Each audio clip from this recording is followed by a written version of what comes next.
এলাকায় আশেপাশে আনাচে কানাচে অনেক ছেলে পেলে আজাইরা সময় নষ্ট করে, টাইম ইউজ করে, তাদের সম্বন্ধে আমরা কিছু জানবো, তাদেরকে আজকে আমরা কোয়েশ্চেন করবো। কি অবস্থা ভাই? আলহামদুলিল্লাহ। ভালো আছেন আপনি? জি ভাই আলহামদুলিল্লাহ অনেক ভালো। এখানে কি করছেন একা একা? দাঁড়ায় রইছি। দাঁড়িয়ে রইছেন? আচ্ছা, আপনি কি করেন? আমি কি করি তা জেনে আপনার কোনো প্রয়োজন আছে? না, জানতে চাচ্ছি আপনি কি করেন? আমি সারাদিন ঘুরি ফিরি। পড়াশোনা করেন না? না না ভাই, আমি বেকার প্লাস বন্ড। এইভাবে কি আপনার দিন চলবে? অবশ্যই ভাই, বাবার হোটেলে খাই, মার হোটেলে ঘুমাই, এমনি দিন চলতেছে। সামনে বিয়ে শাদী করলে পরে কিভাবে চলবেন? এমনি যেভাবে চলতেছে এখন। তখন বউ কে পালবে ভাই? বইয়ের ইনকামে চলবো।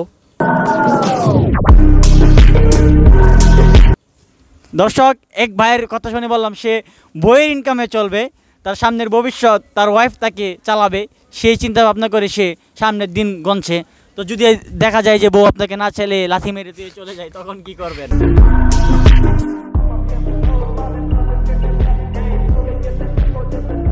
যাক, একটা যাবে তিনটা আসবে।